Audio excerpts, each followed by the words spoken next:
G.O.D는 1999년 1월 데뷔한 남성 5인조 그룹이었고 멤버는 뭐 다들 아시겠지만 그래도 맨날 하던 거니까 계속 합시다. 리더 박준영, 윤계상, 데니안, 손호영 그리고 김태우였지. 이 G.O.D는 박진영이 처음으로 프로듀싱한 아이돌 그룹이었고 방시혁이 작곡가로 제작에 참여한 첫 번째 아이돌이었다는 점에서 아주 의미가 있는 그룹이라고 볼 수 있어. 이 G.O.D의 데뷔까진 정말 눈물 없이 들을 수 없는 에피소드들이 있는데 이게 진짜 너무 재밌어서 들어도 재밌는 이야기들인데 G.O.D 본인들이 직접 이 썰을 푸는 영상들이 유튜브에 많단 말이야. 내가 아무리 뭐 어떻게 썰을 풀어도 본인들보단 재미나게 풀 수 없으니 이 에피소드들은 그 영상들을 보면 되겠고, 대략 이 시기에 왜 이 친구들이 그 개고생을 하게 되었느냐만 간단하게 정리해보자면, 원래 이 G.O.D는 사이더스 소속으로 데뷔할 예정의 혼성 그룹이었는데 이때 여기 멤버가 누구였느냐, 우리 SES의 슈 그리고 데니안, 손호영 이렇게였단 말이야. 그런데 슈가 SM에 캐스팅되고 SES로 데뷔하게 되면서 데뷔가 미뤄지게 되지.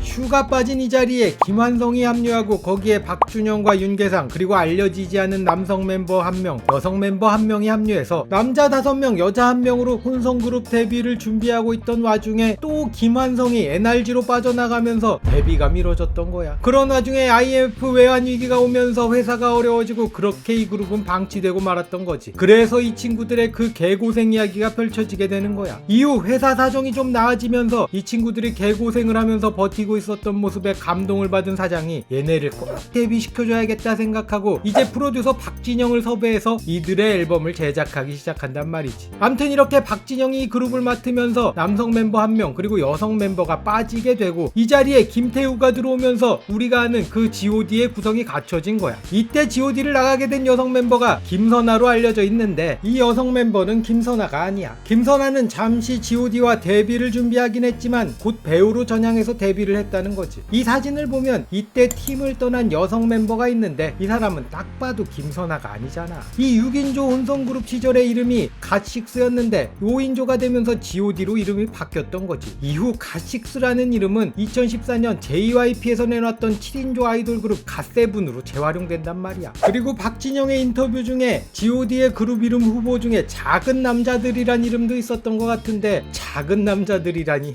이건 좀...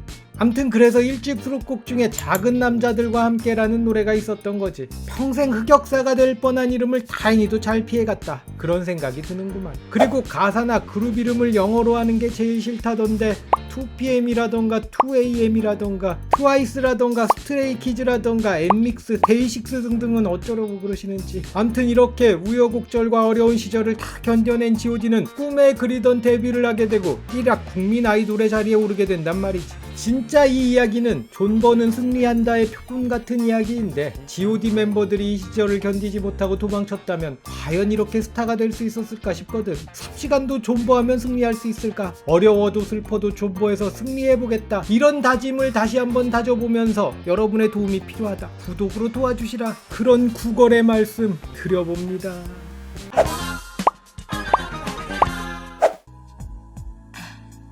온갖 대고생과 우여곡절 끝에 드디어 G.O.D는 1999년 1월 데뷔하게 되는데 이때 이들의 타이틀곡은 다들 너무나도 잘 아는 노래 어머님께였지. G.O.D의 1집은 약 16만 장 정도 팔리면서 솔직히 크게 성공하진 못했지만 타이틀곡 어머님께는 남녀노소 모든 세대에게 나름 좋은 반응이 있었는데 1999년 당시 온갖 아이돌 그룹들이 난무하던 알아듣기도 힘든 노래들이 차트를 점령하던 시절에 내용도 있고 알아듣기도 쉬운 랩 그리고 애절한 보컬이 어우러지는 이 노래는 젊은 세대뿐만 아니라 기성세대에게도 좋은 반응을 얻었던 거지. 하지만 당시 G.O.D와 비슷한 시기에 데뷔했던 아이돌 그룹이 워낙 짱짱했기 때문에 G.O.D는 상대적으로 빛을 발하기 어려웠는데 이 그룹들이 누구였느냐? 바로 원타임, 샵, 코요테였던 거지. G.O.D가 인기가 없었다기보단 이 그룹들이 워낙 인기가 있었기 때문에 상대적으로 G.O.D가 좀 묻히는 느낌이 없지 않았던 거야. 그런데 혹시 이 어머님께 작곡가가 누군지 아니?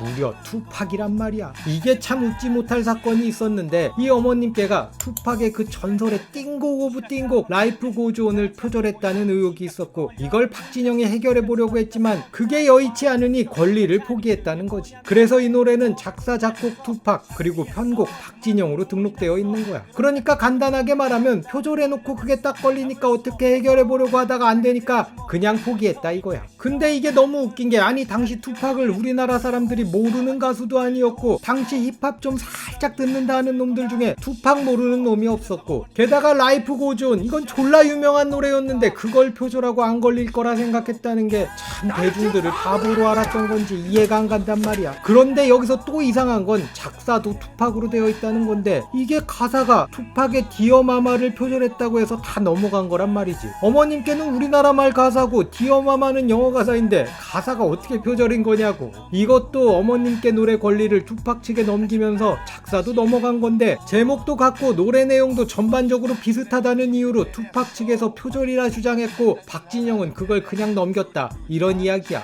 이건 좀 억지가 아닌가 싶단 말이지. 암튼 이 어머님께는 참 비하인드 스토리가 많은 노래였던 거야. 이후 G.O.D는 1집의 후속곡 관찰로 활동을 하는데 이 노래도 좋은 반응이 있었지만 어머님께와 마찬가지로 표절 논란이 있었지. 야주의 빅히트곡 돈고를 무단 샘플링했다는 건데 사실 앨범에 보면 야주의 돈고를 샘플링했다고 표기는 되어 있었어. 박진영 작사, 작곡 편곡은 이철원으로 되어 있었는데 지금은 돈고의 작곡가 빈스 클라크로 작곡가가 바뀌어 있다는 걸 알 수 있지. 그러니까 이것도 당시 무단 샘플링 했다가 걸려서 그냥 곡의 권리를 넘겨버린 것 같아. 그런데 또 웃긴 건 작사도 빈스 클라크로 되어 있다는 거야. 이 양반 영국 사람인데 이건 뭐 그냥 표절이나 무단 샘플링 걸리면 권리를 그냥 다 넘겨버리면서 입막음을 했던 게 아닐까 싶어. 결국 G.O.D의 1집 타이틀곡 후속곡의 저작권료로는 재미를 못 보고 있다는 거지. 어떻게 보면 정의 구현일 수도 있는데 어떻게 보면 또 안타까운 부분도 있는 것 같단 말이야. 이후로도 박진영의 노래들은 언제나 꾸준히 표절 시비가 있었으니 참 그래. 암튼 이렇게 발표한 1집은 절대 망한 앨범은 아니었지만 박진영의 이름값을 등에 업은 앨범으로는 2대 이하의 성적이었지. 하지만 애초에 2집까지 내보고 안되면 해체하기로 했던 G.O.D였기 때문에 1999년 11월 2집을 내면서 컴백을 했고 여기서 이제 G.O.D가 빵 터지기 시작한 거지. 2집의 타이틀곡 사랑해 그리고 기억해는 드디어 G.O.D에게 가요순위 프로그램 1위를 안겨줬고 참 많은 사랑을 받았었지. 특히 도입부의 랩인지 이게 나레이션인지 도무지 정체성을 알 수 없는 그 부분을 서로 부르겠다고 노래방에서 마이크 쟁탈전을 했었던 기억이 있는데 그 부분이 좀 웃긴 것 같으면서도 뭔가 느낌이 있고 그랬단 말이지. 게다가 이 무렵에 G.O.D는 G.O.D의 육아일기라는 프로그램을 하면서 인지도를 확실히 끌어올렸고 아기를 살갑게 돌보는 모습으로 어머님께로 쌓은 착한 아이돌이란 이미지를 더욱 단단히 굳히면서 엄청난 인기를 끌기 시작하지. 재민이 원툴, 재민이가 만든 그룹 G.O.D라는 얘기가 괜히 나오는 게 아니었단 거야. 내가 보기에도 이때 G.O.D의 육아일기가 없었다면 이후 G.O.D의 그 엄청난 인기는 없었을 거라 생각한단 말이지. 원래 이 프로그램이 초기에 H.O.T에게 제안이 갔었다고 하는데 이걸 H.O.T가 딱 잘라 거절하면서 G.O.D에게 가게 되었다고 하더라고. 이것도 참 운이 좋았던 것 같아. 육아일기를 H.O.T가 넙죽 받았다면 과연 어찌 되었을지. 암튼 이렇게 타이틀곡도 히트치고 예능도 히트치고 거기다가 후속곡 애수도 히트치고 이 후속곡 애수는 재민이가 골라준 노래였는데 재민이가 이 노래에 유독 반응을 보여서 이 노래를 후속곡으로 했다고 하지. 이거 봐, 재민이가 키운 G.O.D가 맞다니까. 그리고 3속곡 프라이데이 나이트 연달아 히트를 치면서 이 앨범은 완전 대성공을 하게 된단 말이야. 이 프라이데이 나이트는 방시혁이 작곡한 노래였는데 난 개인적으로 이 집에서 이 프라이데이 나이트를 가장 좋아했었지. 내가 항상 말했듯이 박진영 맛을 별로 선호하지 않는 나에게 G.O.D의 앨범에 한 두세 곡씩 박혀있는 방시혁의 노래들이 참 좋았던 것 같아. 이 앨범과 육아일기를 통해서 G.O.D는 그야말로 탑티어 아이돌 그룹으로 우뚝 섰던 거지. 그렇게 G.O.D는 해체되지 않고 당당하게 활동을 이어가게 되는 거야.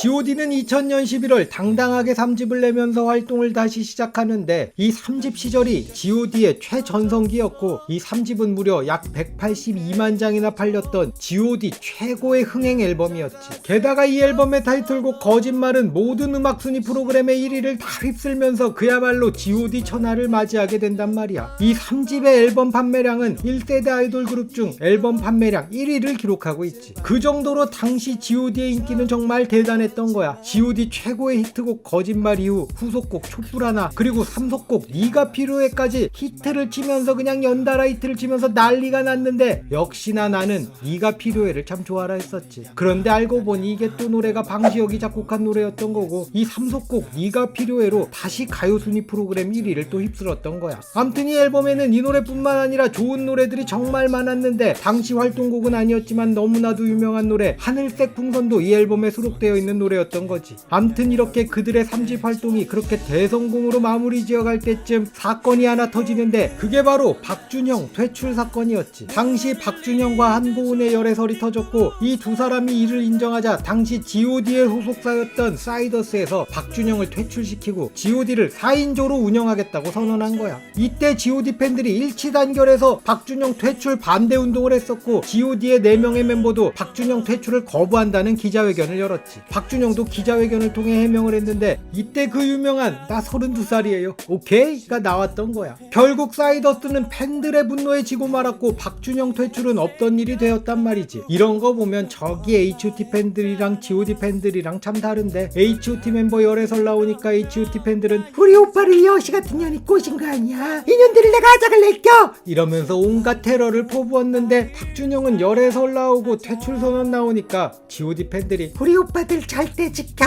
이러면서 박준영을 보호했던 거지. 아마 당시 팬들에게 H.O.T 멤버들은 같은 또래로 유사 연애 감정 같은 걸 가졌던 게 아닌가 싶고 박준영에 대해서는 착하고 푸근한 동네 오빠 같은 느낌을 가졌던 게 아닐까 그런 생각이 들기도 하네. 암튼 그렇게 이슈가 봉합된 god는 2001년 11월 4집을 내놓는데 여기까지가 god의 최고 전성기였지. 이 4집도 약 174만 장이 팔리면서 1세대 아이돌 그룹 역대 앨범 판매량 2위를 기록한 앨범이었고 이 앨범의 타이틀곡 길도 대박을 치는데 2001년의 추운 겨울날 나는 내가 가고 있는 이 길이 맞는가에 대해서 나에게 끊임없이 질문을 던지던 때였거든. 그때 내가 이 노래를 우연히 들었던 거야. 이 노래의 감정이입이 200% 되면서 내 마음에 콕 박혔던 거지. 그래서 내가 지금도 god 노래 중에 가장 좋아하는 노래가 바로 이 길이고 이 노래만 들으면 2001년의 겨울 그 냄새가 코끝에 맴도는 것 같단 말이지. 지금도 내가 가는 이 길이 맞나 싶은 생각이 드는데 길을 다시 한번 들어야겠네. 암튼 이렇게 길을 히트치고 후속곡 네가 있어야 할 곳도 연달아 히트를 치면서 god는 전성기를 달리고 있었던 거지. 그리고 이 앨범에 내가 참 좋아하는 노래가 하나 있는데 그게 바로 모르조란 말이야. 이 노래는 훗날 알게 된 이야기인데 방시혁이 만든 노래고 방시혁의 사랑 이야기를 담은 노래라고 하던데 이 양반도 사랑이란 2002년 12월 god는 5집을 내고 타이틀곡 편지로 활동을 하는데 이때부터 god는 내리막길을 가기 시작했던 거지. 타이틀곡 편지도 이전만한 반응을 얻지 못했고 후속곡 0%로는 어느 정도 히트를 쳤지. 그래서 그런지 5집의 타이틀곡이 0%인 줄 아는 사람들이 많더라고. 그런 와중에 이 5집 앨범을 끝으로 윤계상이 팀을 떠나버리면서 god는 긴 공백기를 가지게 되고 god의 인기는 하락세를 타기 시작하지. 당시는 윤계상이 원래 가수보다 배우를 하려고 했고 배우 하겠다고 팀 버리고 탈퇴했었다는 소문이 있었거든. 그런데 윤계상은 그 당시 그냥 연예인을 그만두고 싶어 했었고 본인이 군대를 가버리면 모든 게 정리될 것 같아서 입대를 했다고 하더라고. 아무튼 그렇게 god는 2004년까지 공백기를 갖게 되면서 해체설도 나오게 되지. 하지만 2004년 god는 소속사를 JYP로 옮기고 윤계상을 제외한 4인 체제로 컴백을 해서 타이틀곡 보통날로 활동을 시작했지만 역시나 전성기 시절에 그런 인기를 누리지는 못했어. 물론 보통날 이 노래가 워낙 좋아서 어느 정도 인기를 끌긴 했지. 이후 2005년 7집을 내고 7집을 마지막으로 활동 중단을 선언했어. 말이 활동 중단이지 사실상 해체였다고 보는데 이후 멤버들이 각자의 활동을 시작했으니까 말이야. 그렇게 시간은 흘러 2014년 별안간 뜬금없이 갑자기 god 재결합 기사가 올라왔는데 난 이게 뭔 소린가 했단 말이야. 그런데 2014년 7월 god 정규 8집이 나오면서 진짜 god가 컴백하는구나 했지. 이렇게 컴백하고 지금까지 god는 완전체 그 모습 그대로 활동하고 있고 여전히 국민 아이돌다운 모습을 보여주고 있는 것 같아. 사실 1세대 아이돌 그룹 중에 완전체가 방송에 출연할 수 있는 아이돌 그룹이 정말 몇 없는데 그 중에 하나가 god잖아. 그렇게 보면 초반에 쌓은 착한 아이돌 이미지를 나름 지키고 있는 것 같다고 하는데 근데 뭐 그렇다고 털어서 먼지 하나 안 나오는 건 아니라는 거지. 이번 시간에는 그 시절 나의 하늘색 청춘 같았던 그룹 god에 대해서 이야기를 해봤는데 한때는 되게 실력 없는 아이돌 그룹이라고 생각한 적도 있었고 또 한때는 평생 내 마음에 남는 노래를 남긴 그룹이라고 좋아했던 적도 있었지. 그땐 싫어했던 god 노래들도 지금 다시 들어보면 노래가 참 좋은 것 같아. 아마 그 속에 울고 웃던 내 하늘색 청춘이 담겨있기 때문이 아닐까 한다네. 여전히 활동하고 있는 god 같은 그룹들을 보면 오랜 친구들을 만나는 느낌이고 뭔가 힘이 되는 느낌이라네. 오늘은 그들의 노래 길을 다시 들어야겠다네.